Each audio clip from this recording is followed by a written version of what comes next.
Welcome to TP Talks, PwC's Global Transfer Pricing podcast series.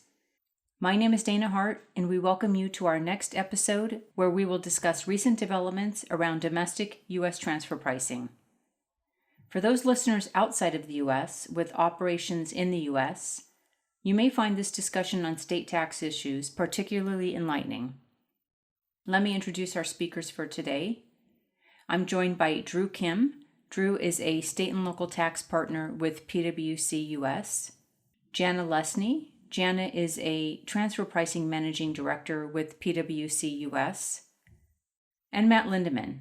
Matt is a state and local tax director also with PwC US. Today our speakers will discuss how state tax authorities are looking to raise revenue and increasingly scrutinizing domestic intercompany transactions. They will also highlight considerations for companies related to developing effective state audit defense strategies. Drew is our moderator for today's podcast, so Drew, I'm going to hand the mic over to you. Thanks, Dana. And as you mentioned in the introduction here, we are seeing quite a lot of activity from the various states in and around transfer pricing.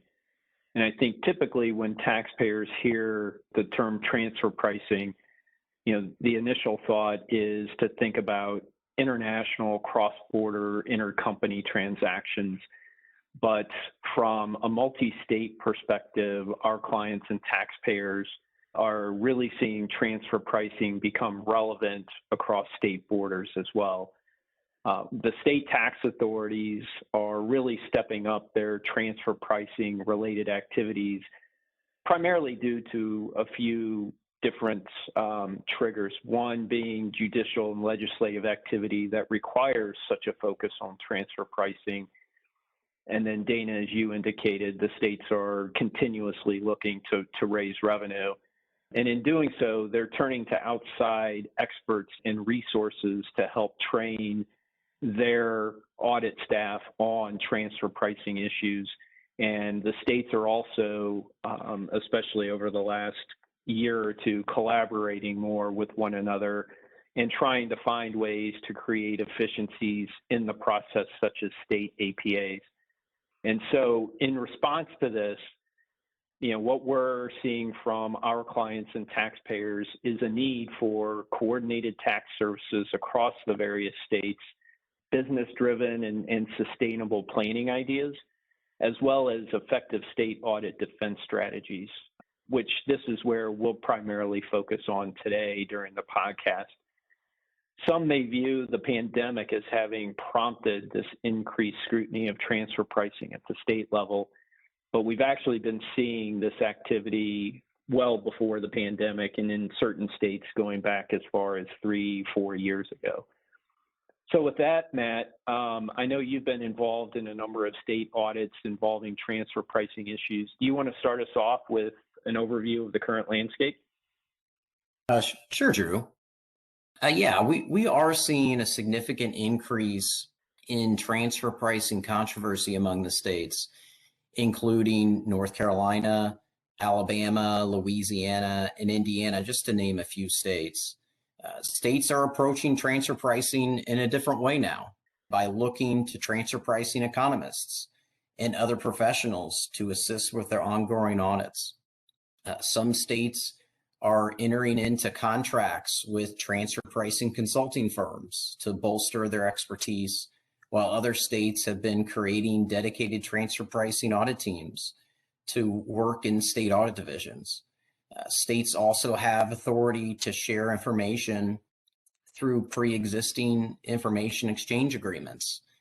For example, the Indiana Department of Revenue's Transfer Pricing Group is currently working with a collaborative group of 13 states to share information regarding transfer pricing to ensure they're using the up-to-date techniques and processes under audit.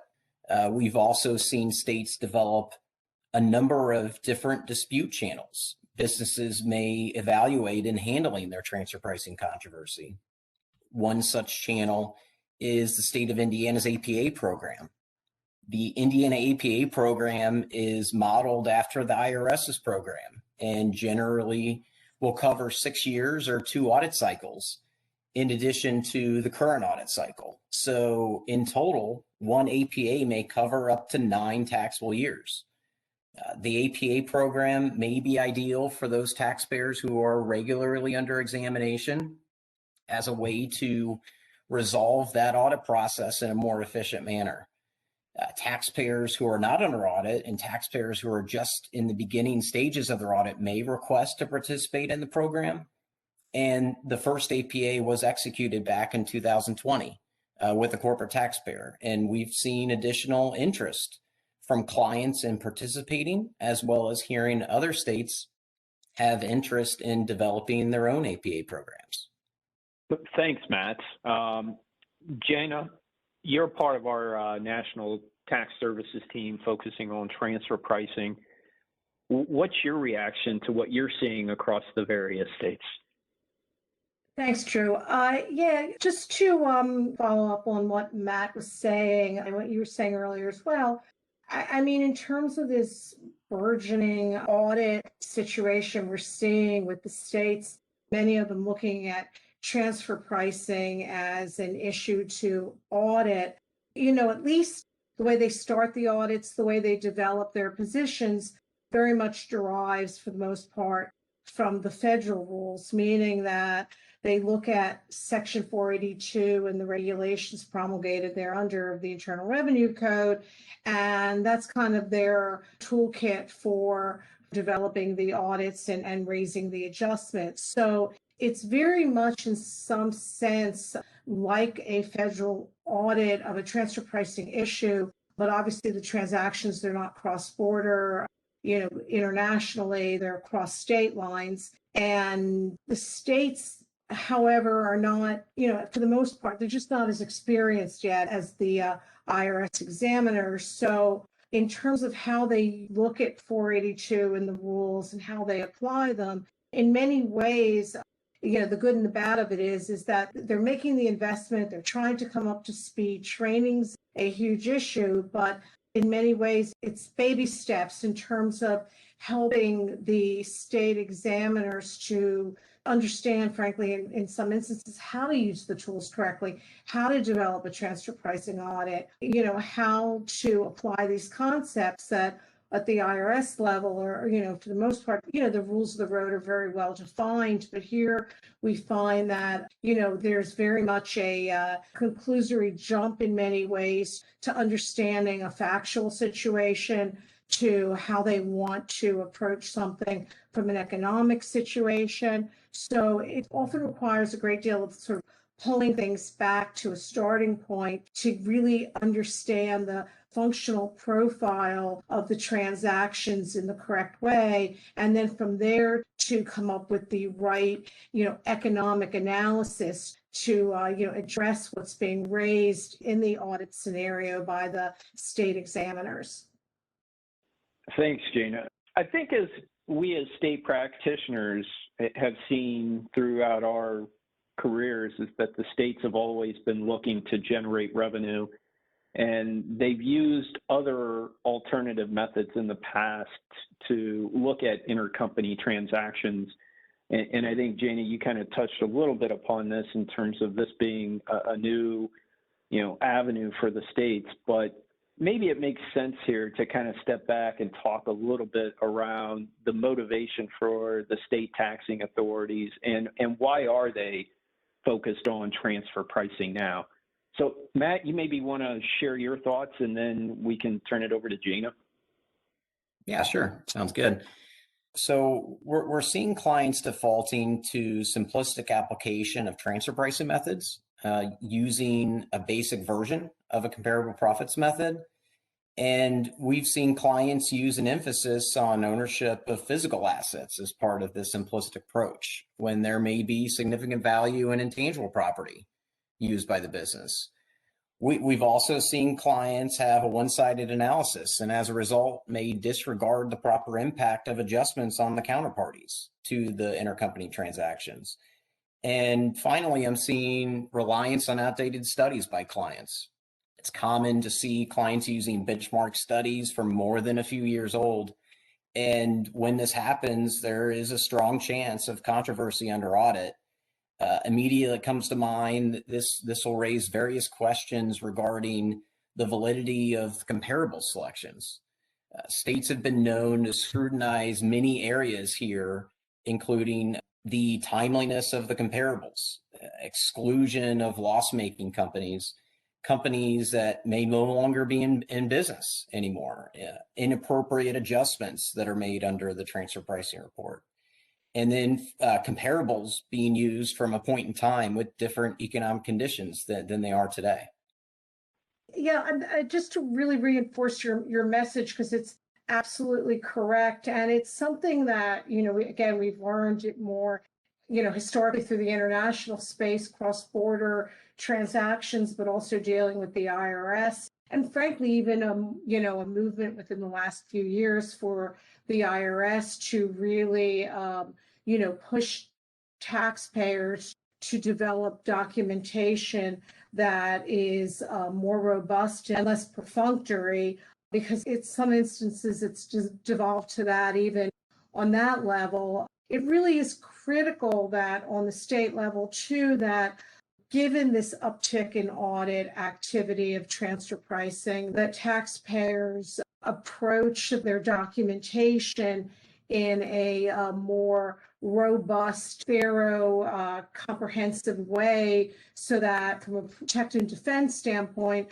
they're ready. When the audit begins, they have something that's current and that's consistent to share with the exam team as a way of either, trying to shut the transfer pricing piece of it down at the offset because they have such strong documentation, or at least trying to ensure that the narrative really goes along the lines of the way the transfer pricing methodology has been set up. And, something you said is critical to reinforce, which is that taxpayers should have current documentation, not something that's just getting dusted off for the audit, but it should be current. Intercompany agreements should be current and consistent with that documentation.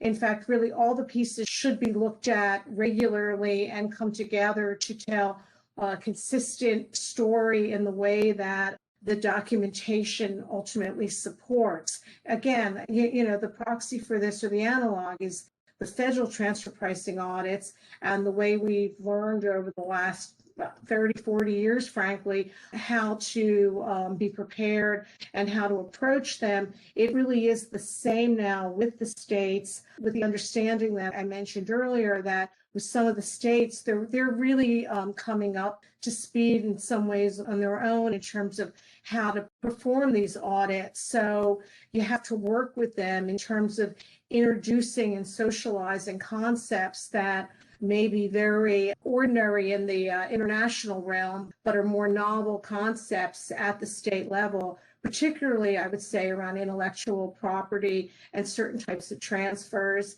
and also certain types of methodologies. You said earlier, Matt, that oftentimes it's, both the taxpayers and the states sort of immediately go to a CPM analysis, and maybe the profit level indicator they choose is operating margin. And in some instances, that may ultimately be correct, and you just want to make sure that the comparables selected are appropriate and adjustments made are reasonable. But in other instances, it could be that it really is a different methodology, such as profit split, that's appropriate, or different types of PLI, or profit level indicator. Could be a very ratio, it could be a return on assets. But these things need to be thought through carefully and then thought about in terms of, again, making sure that it's a consistent profile. Thanks, Jana. Actually, maybe to try to pull this all together now, I think as we've been talking, the states are clearly increasing their knowledge in and around transfer pricing issues, and they're certainly motivated to do so. When we combine all of this with the complexities of dealing with transfer pricing issues across the various states, and historically less of a focus by companies on domestic transfer pricing documentation as compared to what's done for federal purposes and cross-border transactions. I guess, Matt, Jana, curious on your thoughts in terms of what should companies be doing now given all of these complexities. Jana, you maybe want to lead us off? Sure, thanks. And some of it I've already alluded to, but it's really sort of not just waiting for the audits to begin and see where they go and kind of see where the files are and, what can be pulled together and what makes sense at that point in time. I think a proactive approach, particularly obviously in the states that have already made themselves known as being assertive in the transfer pricing realm, but also, more and more states are going to come up to bat here. So it's really taking a fresh, proactive look of the policies that are in place historically and seeing if they really make sense. And if they do, great.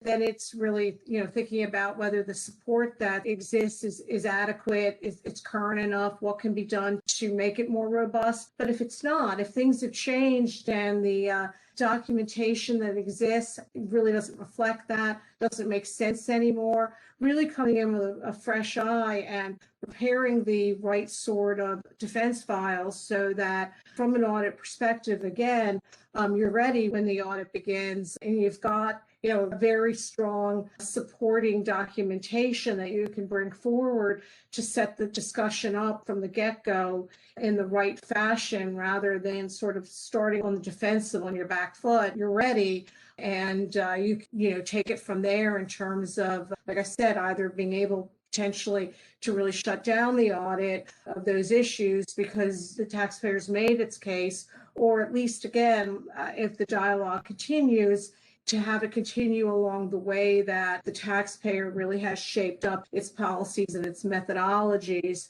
so that the discussion continues really, in terms of not changing the framework, but working with it in terms of making the determination, what is the right outcome here. Yeah, Jane, I think those are all great points. Just one item to add to that.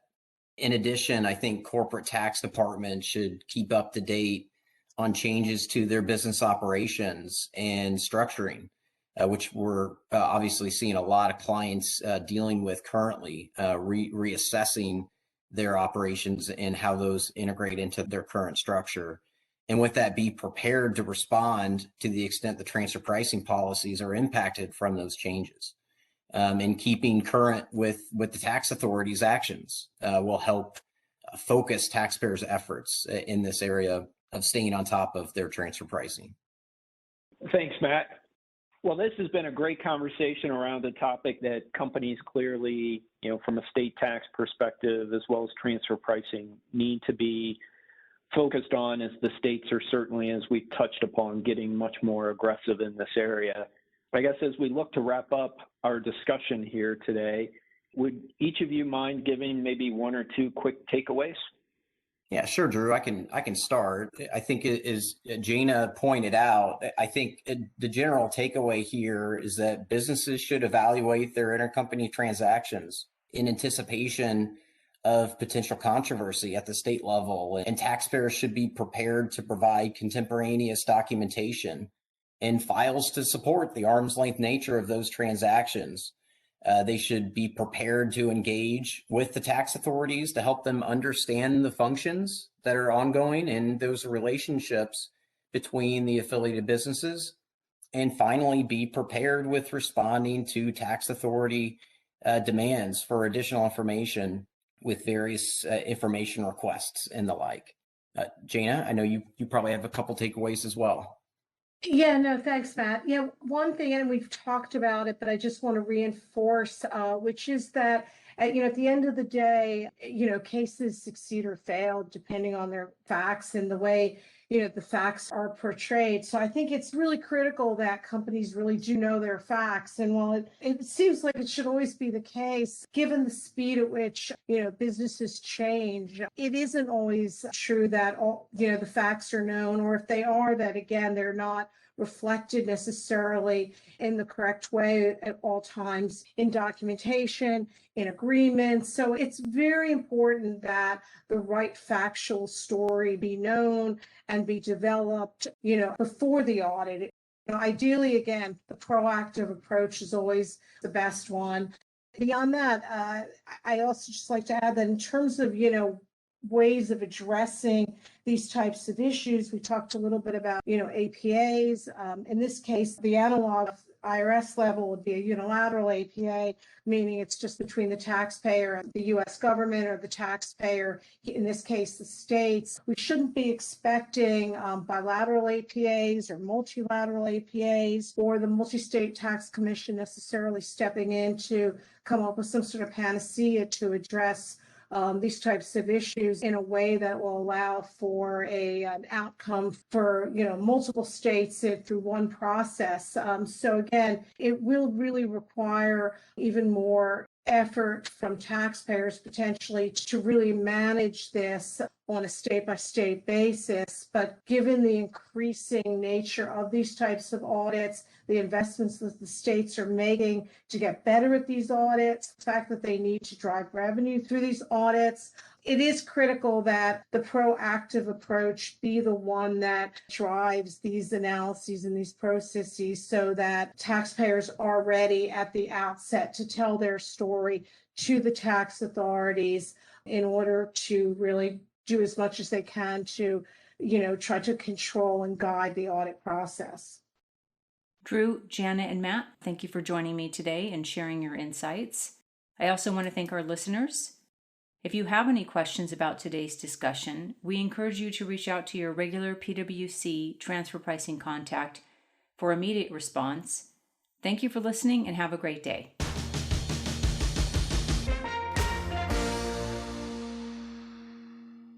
This podcast is brought to you by PwC, all rights reserved. PwC refers to the U.S. member firm or one of its subsidiaries or affiliates and may sometimes refer to the PwC network. Each member firm is a separate legal entity. Please see www.pwc.com/structure for further details. This podcast is for general information purposes only and should not be used as a substitute for consultation with professional advisors.